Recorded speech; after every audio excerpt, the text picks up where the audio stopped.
Kia ora koutou, welcome to Tātai Manawa here in Tāhuna, Queenstown. It is Cuppa Kōrero time. So we have the panel here, starting on my right-hand side, we have Alexa Forbes. Kia ora. Yep. We have the bro, Tākuta Ferris. Kia ora. And we have the sister from a different mister. We have Shyla. Hona jolly. Kia ora. Kia ora.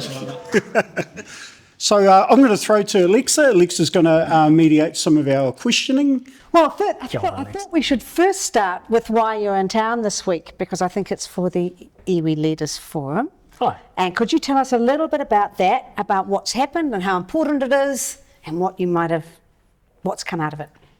Well, ka pai. Wa tuatahi ake e mihi ana ki a tātou. Ka karangahia ngā mana o te whenua me ngā piringa o tēnei kāinga o tātou. Tēnei uri o ora ka aparima te hara mai ki roto o Tāhuna, whānui nei, tai atu ki te whakatipu wai Māori. E mihi ana.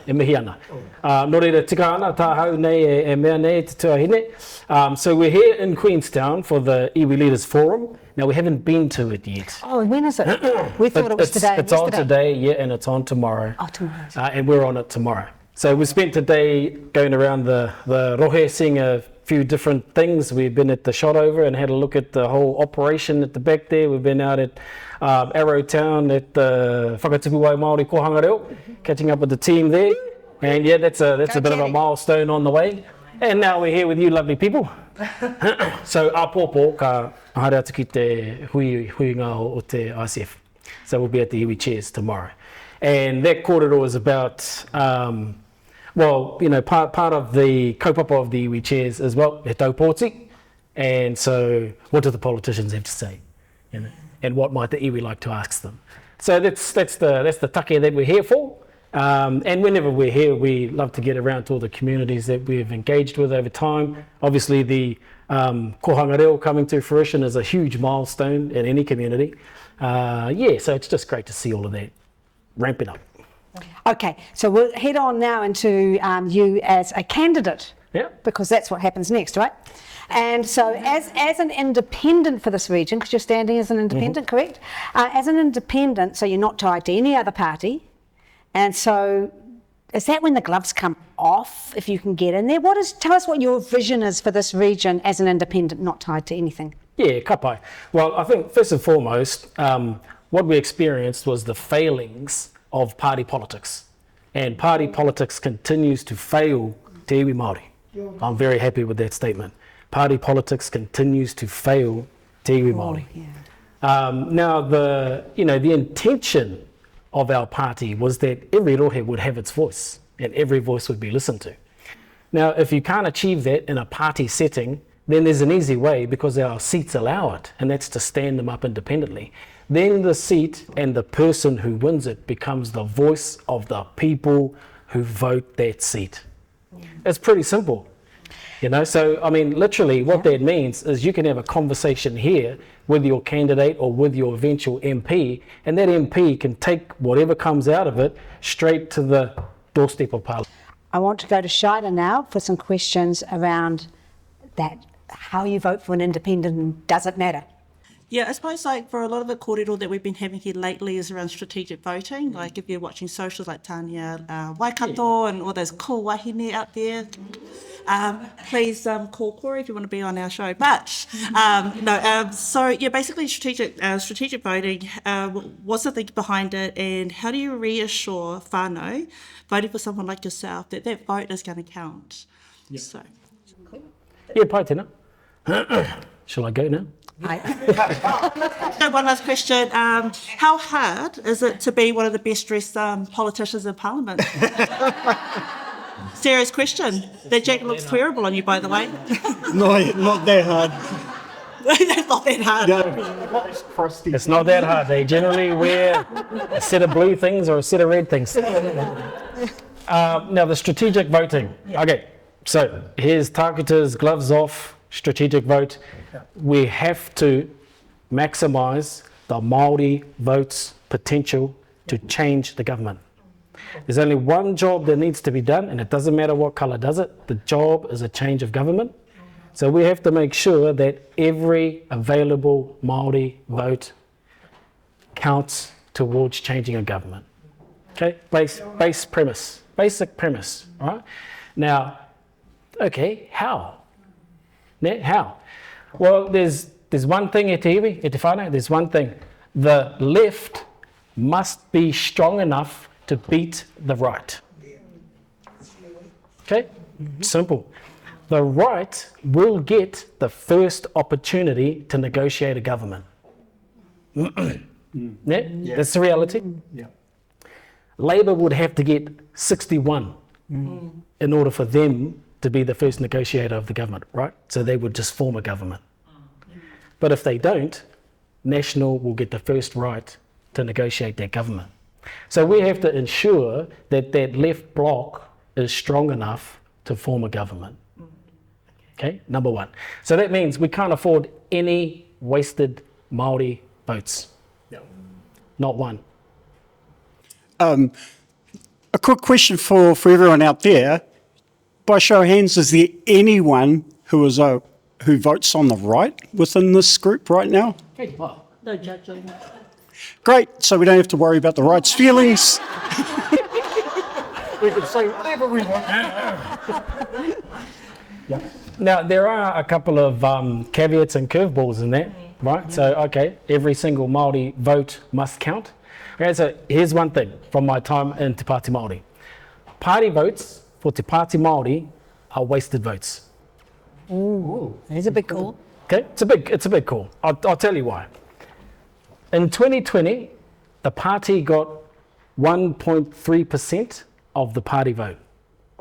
Now, in order to get your first list MP in, okay, when you're a collection of Māori seats, you have to achieve 1.2% party vote per seat you win.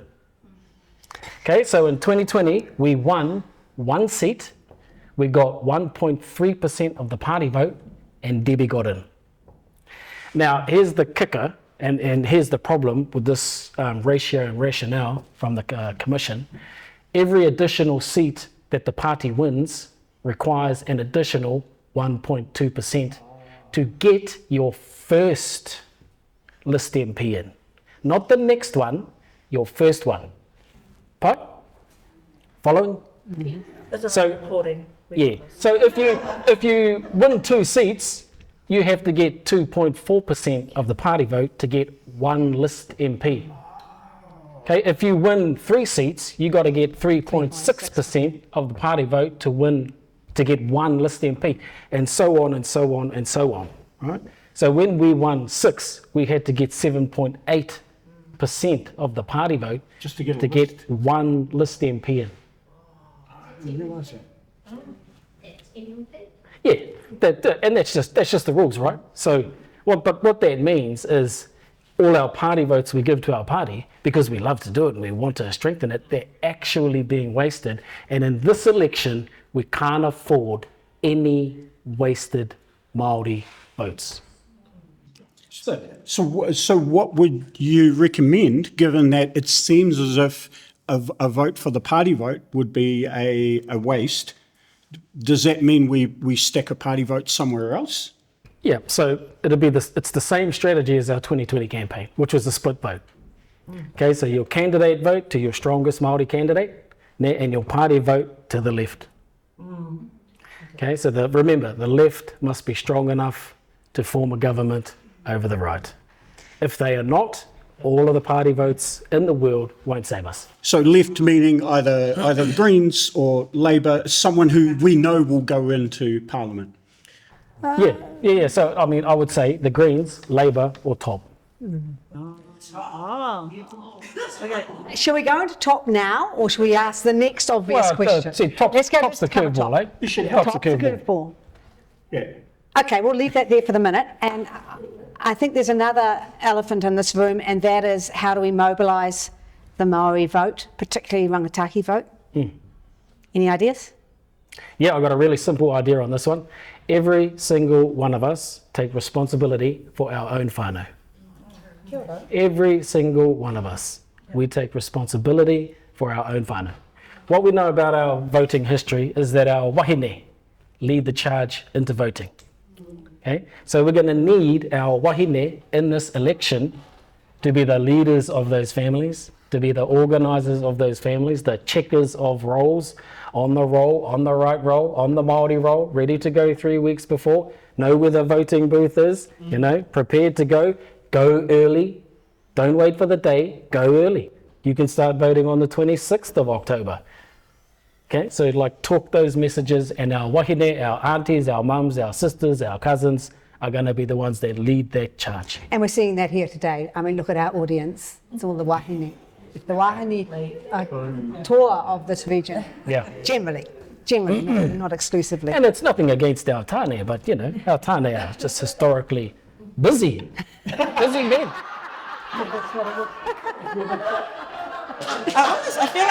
I feel like I have a question for your beautiful wife in the gallery over there. She might have a different whakaaro to the, but no, that's really. I think definitely with Tātai Manawa being a very new venue for us here in Tāhuna, that is definitely something we're going to be driving in October around voting and supporting our whānau and stuff like that. We have some pretty good rangatahi in our community as well. Mr. Dylan, I know he's a little bit shy, but you've studied New Zealand Māori politics, so he's like, shut up, Fire, don't talk about me, Fire. So good. Yeah, so pretty inspired, but I think and this might be my own lived experience, but I think, what do you think the impacts of intergenerational voting is like for Māori? Like I've worked with colleagues up in Auckland, I've just been away, got back, and they have traditionally voted for National or traditionally voted for Labour.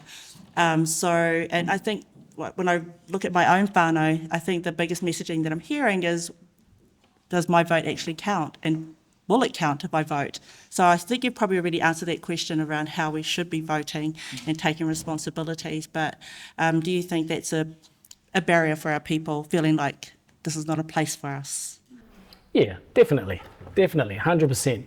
When we came into the game, you know, 2 clear goals, you know, clear targets for me were, number 1, education. Our people need more education. It needs to be consumable, needs to be plain language, it needs to be the message that the people can understand, you know, all of that sort of stuff. And it just needs to be continual, unfortunately, for us, for our people, okay? The system is crafted so well that it naturally repels us. Okay, now we've been on a long journey of overcoming all that over the last 50 years, and if you ask me, these days we are absolutely prepared. We're equipped for that. So we've just got to keep the pressure on it, right? So education is number 1 and engagement number 2. So given that, looking at the way this past government has really, in my view anyway, and I'm not sure if it's anybody else's view, but I think it probably is, stripping away a lot of te tiriti progress. They've stripped away, you know, treaty principles, conservation amendment, many others.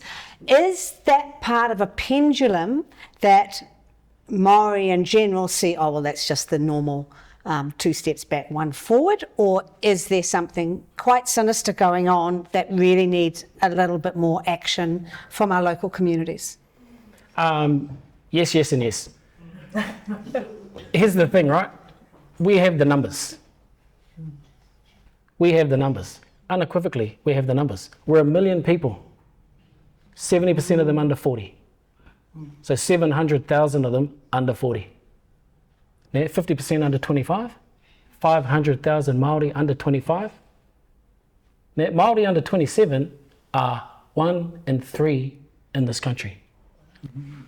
All right, so as that little bubble of demographic information travels along its life cycle, it becomes a bigger and more influential piece of the democratic system in the country. So our choice becomes, do we let them just stumble ahead? Okay, because we know what the outcome of that is. They're captured by the machine is very good, and the machine turns them into little drones in the machine. Okay, it generally leads to disengagement, Okay, so we need to keep the pressure on education, keep the pressure on engagement. And it's not just from politics, right? It's actually not from political platforms. It's from home. It's in schools. It's in our kura. It's at conversations at the table. Okay, conversations about Te Tiriti or Waitangi and the nature of Māori rights in our country should be at our dinner tables. Our kids shouldn't be introduced to it in year 13 or year 12. They should be introduced to it when they first begin to speak. You know, that's where we need to like keep pushing that stuff. But remember that, e te whānau, we have the numbers. We are a numerical inevitability. If we choose to exercise that, well, that's up to us. Okay? I say yes. Now, what was the other part of your pātai? It was around the stripping away of the rights. Tiriti. Yes. Is it part of a pendulum, or is it actually worse than that this time? You know, what we're seeing is one of the worst pendulum swings that way, right? And, you know, I'm not too worried about it, and you shouldn't either, because the pendulum swing can't remove the memory of the fight that our people have put in. Right? I look at the pendulum swing and I think, gee, they're going to be really disappointed when it swings back. So this takes us back to that discussion around the whānau tables, the dinner tables, the kai, around all that, because maybe, and back to your comment, Shyla, about the generation up from you, probably my generation actually, and how, and Maori people, because I'm not, but I observe, they have often disengaged that generation. So we're going to have to engage them back as well. And that will probably come from the wahine that we see around the place. Yeah, I think our experience through 2020 all the way up, you know, we've been in this game for 7 years now. So from 2020 right up to now, that change you're talking about, we've seen it materialise via the youth. Right? So when the kuia and korowa's mokos are up doing their thing and demanding a better future, demanding to be heard, and you know, producing solutions, moving it forward, that is probably the most powerful thing to swing the older generation who are generally more ingrained into the nature of how they vote. Yeah. So how's your experience of that, Shyla and Cory? You can go first, Cory. Well, one answer I love that you gave, because I've never really considered what the answer was until you mentioned it, which is how do we rally the people who are not engaging in politics, i.e. but mostly rangatahi. I have the same problem with my own children. Never once considered that the onus is on us. It's on us to rally them. The few of us who are politically active should be pushing not just our whānau, but also our extended whānau as well. I am doing that by accident because I am quite vocal this cycle because of what I've seen this coalition doing at the moment. So I've been vocal, and I've noticed it's starting to rub off on members of my family who I never thought were ever politically active. So love that as an answer, actually, that we need to do that because... And I also take the fact that the pendulum swing is going to happen. At some point, it's coming back again. I love the answer that you said, that we have short memories about how we were treated. It's one of the reasons I've never voted for Labour, sorry you Labour voters, is the foreshore seabed. I remember that, and I have never gone back to that party ever since. So it's sort of, I think we all need to get those short memories of how we were treated and what happened. And no, we're never going back to that right block, because look at what they've done to us. I'm talking not just about National, not just about ACT, New Zealand First. Pātai ki a koe. I noticed the bro Reno, Te Katani, has thrown his support to New Zealand First. Was that a shock to you? Well, nothing really is a shock with this crowd. You know, nothing's a shock these days. But I think there's a bunch of politicians gravitating that way, or ex-politicians. I don't see any of them putting up their hand to stand in places. Right. You know, so I think they're just like cruising in on Winston's slick grey hair and those packed out halls that he's creating around the country. And that's something for us to consider, right? There really is. Like, if you've seen Winston's rallies, they are jam-packed halls, kaumātua, 99% not Māori. Okay, so, and this has been the case for a long time. We are letting the older generation, the baby booming generation, decide how the country runs. And they're all either totting off to or been in retirement for a long time. And, you know, it strikes me as, I was going to say unfair, but it also strikes me as stupid that the majority young people can't see the fact that if you don't participate, this is how it turns out. And what I know about the voting cohorts is that every cohort, the 18 to 24, all the way up to like 65, is around 300,000 people until you get to 65. Then they're like 700,000, and then they're like 600,000. There's nearly 1.5 million of them, and all your other little ones, you know, and they show up to vote at a rate of 86%. Okay, all these rest of these ones, 42%, you know, 50%. So, and this is nothing against our kaumātua, okay, but the engine of the country, okay, our young people are the future engine of this country. 100%, 30% of the workforce, young Māori. They are already it now, and the number only increases into the future. When you add our Te Moana Nui a Kiwa cousins to it, that's another 16% to it. 46% of this country's labour workforce moving forward is us. And who underpins that big super check that gets paid to all of those kaumātua who are retired? These fellas.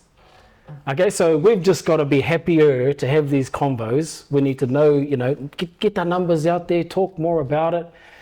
Because this group of our kids and our Te Moana Nui a Kiwa kids aren't being supported to be great productive people in those economies. They're being used as blunt force economic shock absorbers. I agree.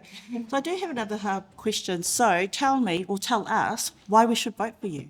What do you got to offer our people? Well, if you think I'm doing an okay job. The last half hour is a really good answer for that. You know, it's a fair enough question in election time. I'm not a salesman. I never go anywhere trying to sell ideas to people. I let the mahi do the talking. I understand the arguments. I formulate responses. I never deviate from them. The situation is the situation is the situation. Okay, how well we manage to communicate that across. Hopefully the natural outcome of that is that you choose the right people. And, you know, I also know that politics and the whole, you know, social mapping and the psychology of it all and the availability of resources like the big machines that run behind other parties and all of that sort of stuff plays into it. But we really have to get better at the nature of our participation in this system. Kia ora. Okay, so kia kaha kia tātou. So just a follow-up question. Do you see, firstly, two parts to it, do you see a longer-term future for you within politics? Do you see yourself as in it for the long haul? And to follow on from that, does that mean you're looking at either starting a party or aligning yourself with a party if it ended up being a long-term thing for you? Yeah, well, career politicians, never a goal for me. Right. We actually didn't, you know, of our own free volition decide, yes, politics is where we want to go. Hey, we were approached and asked to do it by very senior people. And even though we didn't say yes straight away, we knew we had to say yes eventually. And, you know, and I'm still that person. I don't want to be been in there 20 years and da-da-da-da-da. I mean, there's a time to be present and there's a time to hold the line, okay? And there was a job that needed to be done, so we did the job. Now, there's still a job. There will always be a job needing to be done, right? There will always be a job needing to be done. So number one is we need to be sure that we are building the capacity in the ranks for that line to be held throughout time, okay? And for us not to be the ones who just pop in and out, win a battle, lose some. There has to be steady, progressive, constructive movement forward for us as a people and the country. Okay, and by the way, this has never been the case, right? If our rights being exercised, acknowledged, and, you know, being lived comes at the detriment of someone else's rights, you're on the wrong track. Okay, our people have always fought for the rights to be acknowledged and for the broader rights to sit right next to them. And that's the nature of Te Tiriti o Waitangi. Te Tiriti o Waitangi is an agreement at a constitutional level that recognises all rights as equal rights. Some were pre-existing and some were created at the time, but they all are equally measured. So, you know, that's got to be the conversation going forward. We have to future-proof ourselves going forward. This type of behaviour from one government shows us that that has to be the case, because no one can hold that line forever. And so we've got to be that smart e te whānau. Cool. I think I do have one more question. Sorry, whānau. So just tell me in a few words, how would your wife and children describe you as a person? Do what I'm told most of the time. There might be some pushback there. I think it's really important, like I suppose when we sit at these kind of tables and we sit in these kind of situations, it's around about leaving legacy, and like one day I wonder what my granddaughter, how she's going to describe me, and I suppose it's the same with, I think that's a bigger, more important message that somebody like yourself that's in the public eye could share with like our whānau. It's like, how do your whānau see you? What would they say about you, you know, as their tupuna? So that was kind of fun. Yeah. Well, my kids just see me as dad. Oh. Papa. Yeah. I think we should need to Oh, throw hold to on, the we better floor. talk about top, eh? Oh, yes, we have got to talk about top. Yeah, tell us about What was your top. question? Where do you see top sitting in there? Are they for real, do you think? That's probably a really good place to start. How much integrity has that party got? Oh, I think they're absolutely for real. I've understood Top's position since they began, and Top's position is very economist, clinical, future thinking, and that's okay. That's good. Okay, bye. I remember a clip from Gareth Morgan, explaining to a lovely gentleman, you know, elderly, ancestors from Europe, who was saying something like, you know, should iwi get the right to veto decisions? And what about the treaty on water rights? And Gareth just stepped him through the realities of Te Tiriti o Waitangi, the realities of the rights in Te Tiriti o Waitangi, and the history of settling in Te Tiriti o Waitangi, and just quietly said to the gentleman, absolutely, Māori own the rights to the water. That's right. You know? And that type of view, okay, well, it's the correct view, right? So he gets to the conclusion of that and says, well, you know, Māori historically settle it around, you know, 10 or 20%, so let's get on and settle it, you know? And that's the view of that world, that you can just get on and settle it. Well, this has been the history, let's just get on and do it. So you can work with that level of pragmatism, right? What you can't work with is the one that says, no, you don't get it. There's nothing in the history that says you get it. It's not yours, it's everyone's. Yes, we think it's everyone's too. But if someone is going to claim the rights to use it, to utilize it, to dispense it, to monetize it, you know, to allocate it, then there's a conversation. So I think back to the top party, this is what I think about them in this election. They are highly likely to get in. Highly likely. Now, if they get in, they bring with them probably around 250,000 people whose votes have never been counted before. You know? Yeah. In the past two elections, as they've campaigned and they've got up to 2.5% and 3%, you know, and not quite made it over the line, those are hundreds of thousands of people whose votes ultimately didn't join the democracy. So if Top get in at 5 point whatever percent, they bring with them probably, I'm not too sure what the number is exactly, but it's probably around 300,000 votes. You know? And people who are suddenly more engaged. More engaged, and what it does is it broadens the base of the democracy. Okay, and like I said in the beginning, we need to ensure that that left bloc has the capacity to form a government over the right.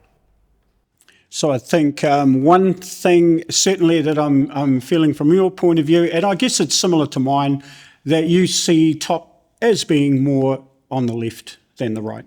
Because obviously talking about Top being an option, when you earlier mentioned that we need to put our votes on the left side, That's how I feel about top. I've been a top voter for a while now.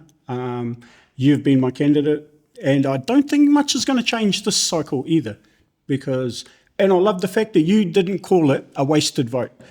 People who I talk to always tell me I wasted my vote. No, I engaged in the process.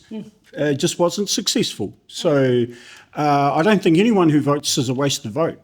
If your party doesn't get in, they didn't get in. It's not wasted, as far as I'm concerned. Yeah. But anyway, I think it's time to throw to you guys. And does anyone have any questions for Tākuta? Oh, kia ora. You get to politics. There's politics, but then there's the ministry. And the ministry is heavily institutionalised. And that is where we deal with. We have to deal with the ministry and the rules that are made there.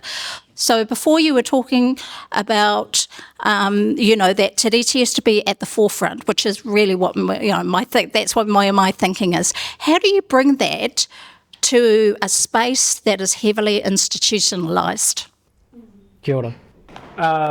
When Te Tiriti is present in the decision-making process of ministries, of the execs and councils that make the decisions for those ministries, the long experience is that things of a equity nature rise with it, slowly over time. That's the caveat. Slowly over time, we've built successful models in education. Slowly over time, those models have expanded. Slowly over time, and the only reason those small increments were really made was because the presence of Te Tiriti o Waitangi. Now, it's never ran down anyone's throat, although we might like it to be, let's get some enforcing going. But that's been the nature of it. Guidance is put forward, and then ministries and organisations get the opportunity to respond to it. And what that has achieved is a gradual rise in equity across many of those ministries, not all of them. Now, that's like, that's doing it the hard way, if I know. But it's got us the gains. It's got us the gains that we've got. Now, added to that, you take the experience now, just being pulled out. Okay. I've spent a lot of time in those ministries and organisations, and what I know and understand about many of the people in it is they respond to the nature of the legislation. Okay, the nature of the legislation. So if it was A one day, they're working on Team A, and then if it's changed to B the next day, they're working on Team B. Okay, because for many that's as crystal clear as it is. So Fortunately and unfortunately, we still have to do the middle ground work of demonstrating to people, and eventually the majority, that Te Tiriti o Waitangi has the best vested interests of everyone in it. And when it's present, doesn't have to be adhered to, right? Because many of those ministries don't. But when it's present, the experience is equality and equity rise with it. Now, if we want to ramp that up, and we do, by the way, we have to get ahead of that curve, and that curve is the education curve. Okay, the education curve. One of the glaring things in Parliament relative to those ministries in the private sector is that no one in Parliament is required to have any prerequisite knowledge of our history or how that applies to Te Tiriti and the nature of decision making in Parliament. Not a scrap. No requirement for anyone to know anything. Okay, that seems to be that's a significant holding back. It's a significant hurdle. Yet, if you look at the ministries in the public service sector, there is requirement. And if you look at the private sector, there's appetite. The private sector has appetite because they watch the demographic numbers and they know where the trends are heading. So they just jump on board and start building the future. Okay, the public sector, well, they just do what they're told. There are many good people in there. There are many advocates, many staunch people. Okay, and so we got to keep that going. But at some point, this type of education needs to become standardised across all of the churches, right? Senior leadership to the top level, Parliament included, boards, all of that stuff, in the senior ministries, all of that. It needs to be in our kura. You know, we were heading down a good track with history curriculums and all of that. We need to get back to there. And that track was really kicked off by a group of young wahine from Aotearoa presenting a petition for it to be the thing. You know, so we can't afford to forget all those things. And we just got to keep doing the work. And the work is education, is talking about it. When I say education, I don't mean there's got to be some program that's going to be delivered. I'll educate you at lunch. Okay, you can educate someone else at dinner. We're going to sit down as a whānau and do this educating. You know? This is where it has to be. And one of the great things about Parliament is that 50 metres across the road is archives, and that's where the He Tohu exhibition is held. Hey, and that's the exhibition of the founding documents of this country. They are the Declaration, He Whakaputanga, Te Tiriti o Waitangi, and the petition, the women's suffrage petition, right? They're just across the road. And the brilliant thing about their place is that school kids file through there daily, thousands of them every year, learning that history. And then not one politician makes his way across that road to do the same thing. So they're building this knowledge in young people that will eventually surpass the ignorance in old people. You know, if we want to wait that long, that's all right. If we want to speed that up, that's great. So the local and Māori economic priorities, Queenstown and the wider southern region rely heavily on tourism, agriculture, housing development and environmental stewardship. Housing and living costs, what is your specific plan to address the extreme cost of living and housing affordability for Māori whānau living and working in high-cost areas like Queenstown and Wanaka? Kia ora. $1 million question. $3 million. Yeah. That's only $1 per person. Pai ana. Our people are in dire need right now. And have been for the last probably 3 terms of government. What is absent is the political will to fix something that might cause some contention with your voters. My fix to it would be simple, okay? Our people need a safety net, and the whānau ora network in its mahi was a good safety net. Okay, in 2020 and 2023, I sort of campaigned and spoke to the idea that that thing needs to be just ramped up to the tune of billions of dollars. And that's still my view. You know, our people have gone from being majority and low income and trapped in poverty to being in poverty and trapped in homelessness. You know, so how long are you going to watch this show unfold while you give billions of dollars away to superfluous ideas like defence? You know, so the landlord's got $3 billion, right? So a reorganisation of the country's resources and a redistribution of the existing resource would just see that money moved. Yeah? And moving it, you push it back into the economy. Oh, absolutely. Whereas at the moment, people that are getting that money are pushing it into bank accounts or offshore somewhere. Yeah, totally. It makes no sense.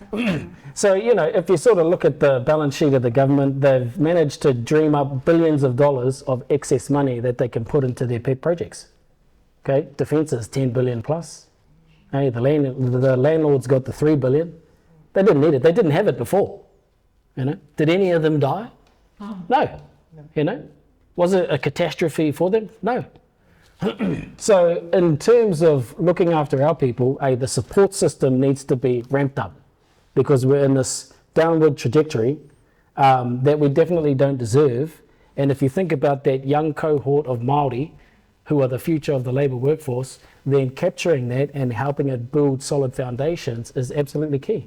So $3 billion, redirect it, put it where it's needed, inject it quick, and like you say, it goes across a whole range of services and provision that puts the money back into the community. You know, and there are many mechanisms for how to do that, right? There are many mechanisms for how to do that. I don't intend on running around the country and explaining every single one of them, but The thing that is missing is the political will. But if you have a look at what the country needs, and you have a look at what our people deserve, then the answers are pretty simple.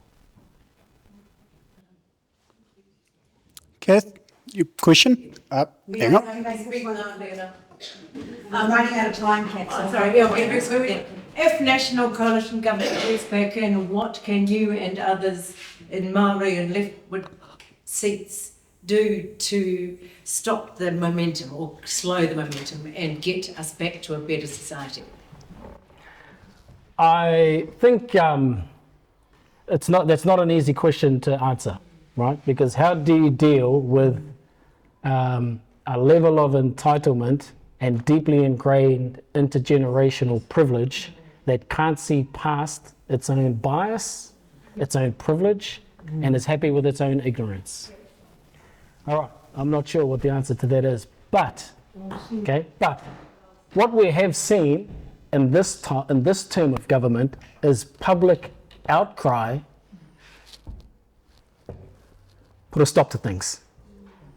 Okay, put a stop to things. So namely, the Fisheries Bill, the Conservation Act. Okay, there was enough public outcry for that drive and determination of the government and its little pieces for those things to be put on hold, because enough of the centre kicked up a fuss. Now that annoys me, but it also says, okay, there's a way to deal with that, with that level of ignorance and privilege and all of that sort of thing. And so we have to angle in there. We have to angle in there and keep supporting those types of movements. And every time you do that, another chunk of society sees it happen. Okay, and so we have to keep that up. We have to keep active. Our iwi spaces are important. I think we're up to about a dozen urgent claims before the Waitangi Tribunal. Those things have to be put forward.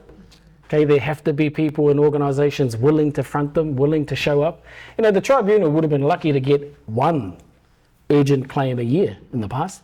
Along came these fellas and they got about 6 in 6 months. Just slowly, another one. And, we've just got to keep bringing people along with us. When I say that, it slightly annoys me because we've been doing that forever. But that's what it is, whānau. That's what it is. Okay, every stone you turn over is a good one. And, we'll just keep talking about the space in Te Tiriti o Waitangi that provides protections, equity, a better life, stability, foundation for all peoples. So, e mihi atu nei ki a koe taku rangatira e te whatukura o ngā waka o kura haupo, o Horauta, o Tākitimu, e mihi atu nei ki a koe e te tai tinana mai ki te taha o tō whānau, whānau a tāhua, no mātou te whiwhi ki te whakarongo, ki te whakarongo ki o kōrero tōranga pū, ki te noho pātata mai i te ahi o tēnei kaupapa, nō reira e mihi atu nei ki a koe, tēnā koe. Kia ora koutou. Kia ora tātou. Ko mai te paki whānau, big thanks.